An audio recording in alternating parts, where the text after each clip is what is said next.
बिस्मिल्लाहिर्रहमानिर्रहीम। अस्सलाम वालेकुम नाज़रीन, आप यूट्यूब चैनल देख रहे हैं। मैं इमरान ख़ान हूँ और आज बहुत बड़ा दिन है, बहुत बड़ा दिन है पाकिस्तान तहरीक इंसाफ के लिए, पाकिस्तानियों के लिए।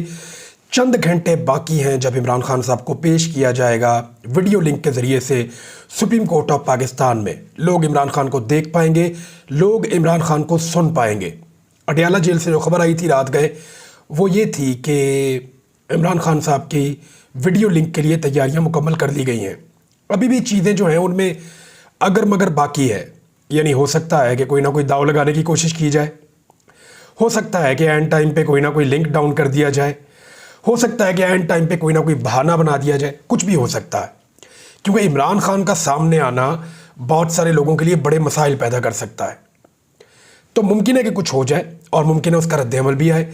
जैसा कि मैंने आपको कहा कि मुमकिन है कि फिर अदालत ये कहे कि इमरान खान को पेश कर दें, ले आए, या फिर हम पेशी दोबारा करते हैं, कल के लिए तैयारी कर लें, कल इमरान खान को वीडियो लिंक पे लेकर आए। तो इमरान खान तो सामने आएंगे। ऐसा तो हो नहीं सकता कि मज़ीद छुपाया जा सके, मज़ीद उनकी आवाज़ को और उनके चेहरे को लोगों से दूर रखा जा सके। अब देखना यह है कि इमरान खान साहब अदालत में आते हैं तो करते क्या है। दो लोगों का बड़ा टेस्ट है। एक कादी फ़ायद ईसा के सब्र का टेस्ट है कि वो अपने गुस्से को कैसे छुपाते हैं।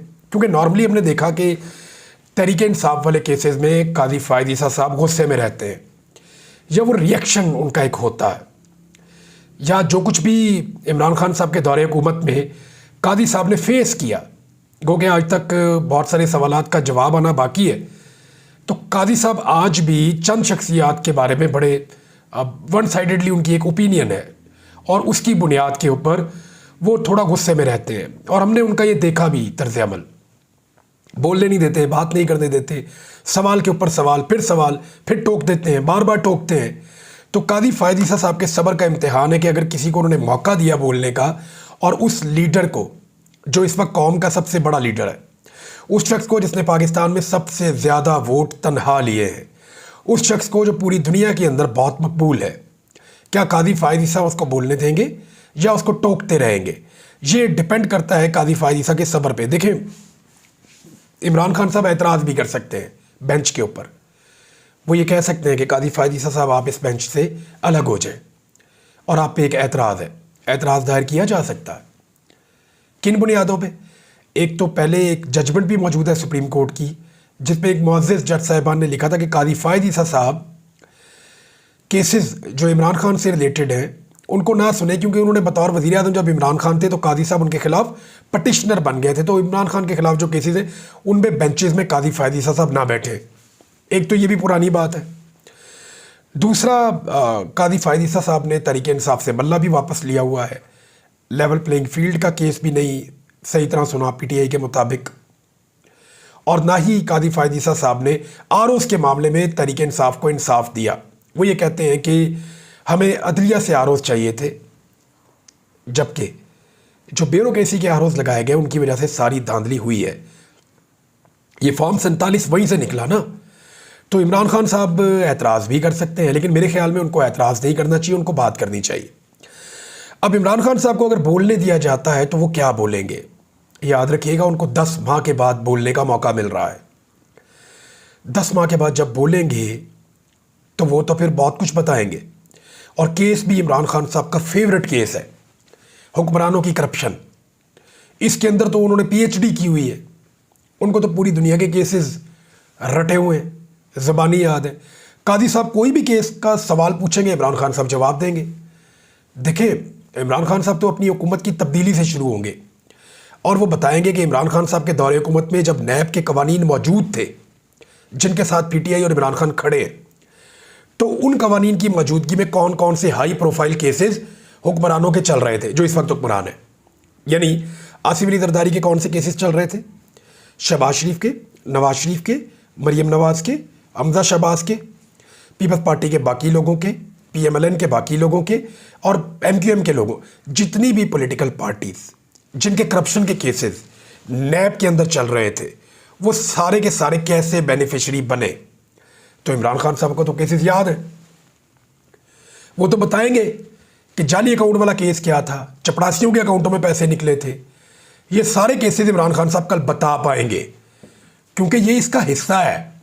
इमरान खान साहब अपने दिफा में नहीं आ रहे, वो एक कानून के दिफा में आ रहे हैं जिसको बदला गया है। फिर इमरान खान साहब ये बता सकते हैं कि जनाब जब ये कानून बदला गया तो इसके अंदर फ़लाँ फ़लाँ फ़लाँ फ़लाँ चीज़ें तब्दील कर दी गई। उन तब्दीलियों का फ़ायदा क्या हुआ? उन तब्दीलियों का फ़ायदा ये हुआ कि वो जो लोग हुकूमत में आए थे, हुकूमत को तब्दील करके पीडीएम की जमातें बनाकर, उन लोगों ने अपने सारे केसेस से जान छुड़ा लिए, कवानीन को बदल के। ये इमरान खान साहब इसको 1 घंटा भी बोल सकते हैं, 1.5 घंटा भी बोल सकते हैं, और इमरान खान साहब ये भी कह सकते हैं कि मैं अपने दलाइल कल मुकम्मल करूँगा। इसको लंबा भी लेकर जा सकते हैं, उनके पास इस पर नॉलेज भी मौजूद है। और इमरान खान साहब की जो बोलने की सलाहियत है उसे आप सब लोग जानते हैं कि किस किस सियासतदान ने क्या क्या फ़ायदा उठाया। अब चंद घंटे बाकी हैं जब ये वीडियो मैंने ऑन एयर की है, जब ये वीडियो हमने अपलोड की है तो अब चंद घंटे बाकी हैं। 11 बजे का वक्त है, 11, साढ़े 11, 12 बजे इमरान खान साहब को मौका मिलेगा। बड़े सवालात अभी भी बाकी हैं कि क्या लोग इमरान खान को देख पाएंगे बराह रास्त। तो ख्वाहिश तो सबकी है कि वो इमरान खान को बराह रास्त देख पाएँ, लेकिन अगर अदलिया ना दिखा पाई तो ये अदलिया की कमज़ोरी होगी और इसके ऊपर उंगली उठाई जाएगी। मेरे ख्याल में इमरान खान साहब को अपना मुकदमा तगड़े तरीके से आकर लड़ना चाहिए। और ये जो वीडियो और तस्वीर और आवाज़ इमरान खान की, ये जिस लेवल पे वायरल होने जा रही है ना, आप इसका अंदाज़ा नहीं कर सकते। अगर तो ये आ गई, अगर तो इस निज़ाम ने इमरान खान को मौका मिलने दिया जो कानूनी है, जो उनका हक है, अगर उनको ये हक मिल गया तो फिर ये इस कदर वायरल होने जा रहा है कि शायद सोशल मीडिया के नए रिकॉर्ड बन जाएंगे पाकिस्तान में। ये मैं आपको बता देता हूँ। दूसरी एक और बड़ी खबर ये है कि लाहौर हाई कोर्ट के जो चीफ जस्टिस हैं उनके ऊपर लगातार अटैक हो रहा है। ये जो लाहौर में वकला का एहतजाज हो रहा है ना, ये कोई वकला तहरीक नहीं है, ये जजेस की आज़ादी के लिए भी नहीं है, ये अदलिया को दबाव से बचाने के लिए भी नहीं है। ये एक्चुअली क्या है, मामला ये है कि ये शुरू कैसे हुआ।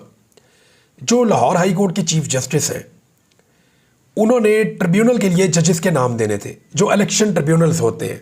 ये इलेक्शन ट्रिब्यूनल ये होता है कि हाई कोर्ट के अंदर जजेस अपॉइंट हो जाते हैं, जिनका काम होता है कि जहाँ जहाँ धांधली हुई हल्कों में उन केसेस को सुने और फैसला दें कि यहाँ धांधली हुई, ये नहीं ये जीता है, ये नहीं ये जीता है।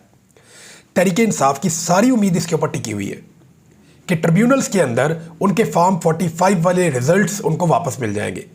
जैसा कि अभी शेखुपुरा से राणा अरशद का एक केस का फैसला आया और उनका जो नोटिफिकेशन है वो मुअत्तल कर दिया अदालत ने। इसी तरह कुछ और फैसले भी, ख्वाजा आसिफ का भी फैसला आएगा आने वाले दिनों में, आप देखेंगे। रेहाना डार वहाँ से बहुत मार्जिन से जीती हुई है। इसी तरह कैसरा इलाही का भी फैसला आएगा, परवेज़ इलाही की अहलिया का, वो तो बहुत लंबी लीड से, कोई 50-60 हज़ार की लीड से जीती हुई है। इस्लामाबाद की 3 सीटें, ये फैसले आएंगे अभी आने वाले दिनों में, आप देखेंगे। तो मामला ये है कि उन्होंने 8 जजेस एक्चुअली दिए हैं, 8 जजेस। 8 में से 2 मर्जी के जजेस तो अपॉइंट हो गए हैं, उनका नोटिफिकेशन जारी हो गया इलेक्शन कमीशन ऑफ पाकिस्तान से, लेकिन बाकी 6 जजेस का नोटिफिकेशन जारी नहीं हो रहा, इलेक्शन कमीशन नहीं कर रही। क्योंकि अगर ये 6 जजेस आएंगे तो तेज़ी से केसेस को सुनेंगे और तेज़ी से फैसला करेंगे। इलेक्शन ट्रिब्यूनल के अंदर बैठ के वो ये फैसला करेंगे कि ये नहीं ये जीता है, ये नहीं ये जीता है, और पीटीआई की सीटें बढ़ेंगी। ये प्रॉब्लम है। तो इलेक्शन कमीशन बात मान नहीं रहा, नोटिफिकेशन कर नहीं रहा। दूसरी जानिब लाहौर हाई कोर्ट के चीफ जस्टिस ने 5 जजेस का, 5 ऐसे जजेस जो गैर जानिबदार हैं, ईमानदार हैं, अच्छी शोहरत के हामिल हैं, 5 जजेस का नाम दिया कि इन्हें जो स्पेशल कोर्ट्स हैं दहशतगर्दी की, उनमें लगा दिया जाए। वहाँ जगह मौजूद है ना, तो वहाँ पे जजेस लगेंगे। तो 5 जजेस का नाम दिया, लेकिन मुस्लिम लीग नून की पंजाब हुकूमत कहती है जो जजेस का नाम हम देंगे, हम बताएंगे किसको जज लगाना है। तो वो अपनी मर्जी के जज वहाँ पे लगाना चाहते हैं, क्योंकि अगर गैर जानिबदार जज लग गए तो 9 मई के हवाले से या दीगर केसेस के हवाले से जितने भी झूठे केस सियासी तौर पे तहरीक इंसाफ को तोड़ने के लिए बनाए गए हैं वो सारे उड़ जाएंगे। बहुत सारे लोगों की ज़मानतें हो जाएंगी या वो बाइज़्ज़त बरी हो जाएंगे। तो क्योंकि दहशतगर्दी के केसेस को बतौर एक टूल, एक हथियार इस्तेमाल करती तहरीक इंसाफ के ख़िलाफ़ नून लीग, तो वो नहीं चाहेंगे कि वहाँ पे वो 5 जजेस अपॉइंट हों, आकर लगें। तो हुकूमत पंजाब जो है वो 5 जजेस भी नहीं लगा रही, हालांकि नाम दे दिए हैं chief justice Lahore high court ने। अब chief justice Lahore high court को कंप्रोमाइज़ होने का कहा जा रहा है, वो नहीं हो रहे, तो अब उनके ऊपर ये एक कंपेन लॉन्च कर दी है मुस्लिम लीग नून के वकला के विंग ने। अब ये है वो सारा मामला, इसको कोई अब वकला तहरीक वो उस तरह की नहीं है। ये एक और अहम मामला जो इमरान खान साहब का 12 सफ़ात का फ़ैसला आ गया, और जो एक और बड़ा केस उन पर बनाया गया था अल-कादर यूनिवर्सिटी का ट्रस्ट का, उसमें इमरान खान साहब की ज़मानत हो गई है। उसमें से भी कुछ नहीं निकला, वो भी केस बढ़ गया है प्रैक्टिकली। अब आज फजलुर रहमान साहब ने बहुत बड़ा स्टेटमेंट दे दिया। एक तो उन्होंने कहा कि इमरान खान साहब को यहूदी एजेंट कहना मेरा एक सियासी बयान था। अब आप अंदाज़ा करें ये कितना ख़तरनाक सियासी बयान था। आप किसी को पाकिस्तान जैसे मुल्क में यहूदियों का एजेंट कहते हैं तो आप उसकी जान को ख़तरे में डाल देते हैं। फजलुर रहमान साहब ने और PMLN के लोगों ने गुज़िश्ता 2 दहाइयों में इमरान खान को यहूदियों का एजेंट बार बार कहा है। 2 दहाइयों से भी ज़्यादा हो गया, 2.5 दहाइयाँ हो गई। यहूदियों का एजेंट, यहूदियों का एजेंट, और आज वो कह रहे हैं तो हमारा सियासी बयान था। यानी इमरान खान साहब की एक बहुत बड़ी बरीयत हो गई है। अदालत में चलने वाले केसेस से बड़ा मामला ये था, यहूदियों का एजेंट, यहूदियों का एजेंट आज अपने मुंह से कह रहे हैं। तो देखिए अल्लाह ताला कैसे चीज़ें सामने लेकर आता है और कैसे हक सामने आ जाता है कि ये शख्स यहूदियों का एजेंट नहीं है।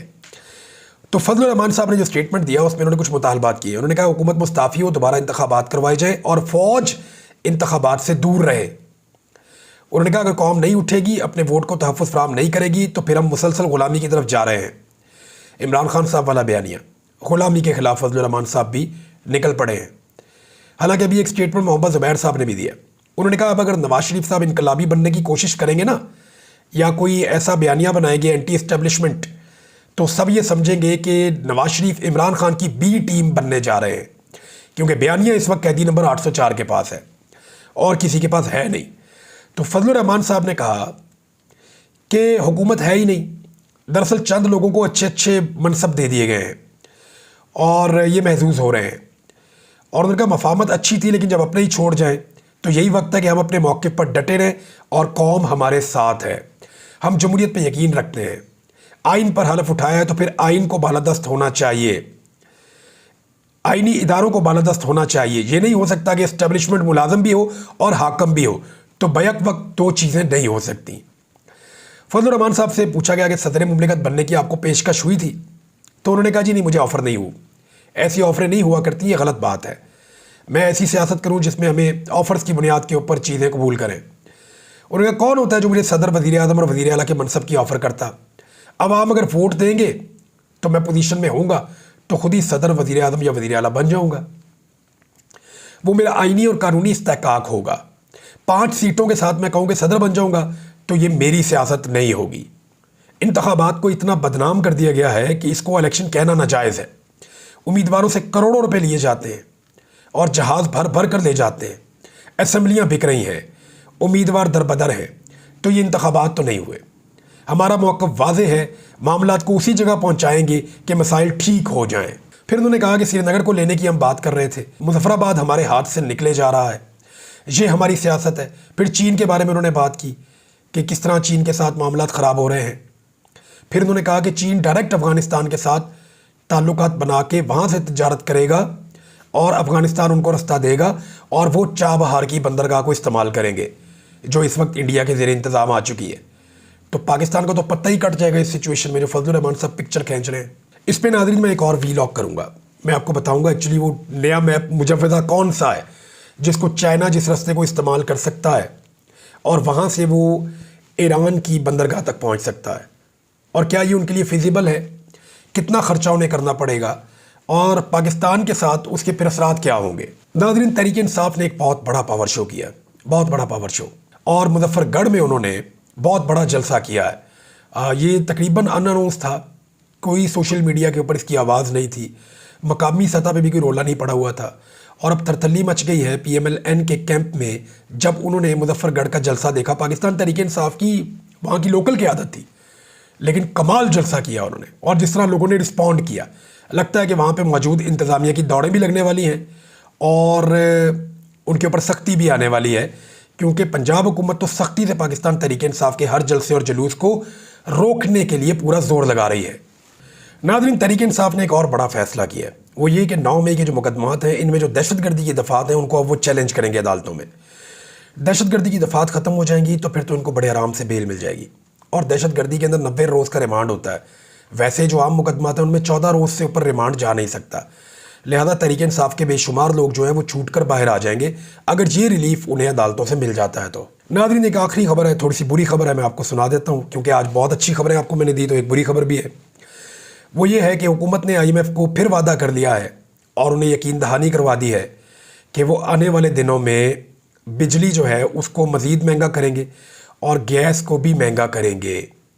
यानी वजारत तवानाई की जानिब से बिजली मज़ीद 7 रुपये फ़ी यूनिट तक महंगी करने की यकीन दहानी करवाई गई है। यानी जो कश्मीर में बिजली सस्ती की गई है ना, उसका 4 गुना बोझ जो है वो बाकी पाकिस्तान के ऊपर शायद अब डाल दिया जाएगा। 7 रुपये फ़ी यूनिट तक इजाफे का इम्कान है और टैरिफ जो है वो बहुत ऊपर चले जाएंगे। तो आम आदमी के लिए, पाकिस्तानियों के लिए ये कोई अच्छी खबर नहीं है। जबकि स्टेट बैंक ऑफ पाकिस्तान ने कहा है कि गैर यकीनी सियासी सूरत हाल मुल्क की मईशत पर मनफी असरात डाल रही है। अब गैर यकीनी तो रहेगी जब तक के मामलात बैठ कर टेबल के ऊपर हल नहीं होते। अब तक के लिए इतना ही। अपना ख्याल रखिएगा, अपने इस चैनल का भी। अल्लाह हाफ़िज़।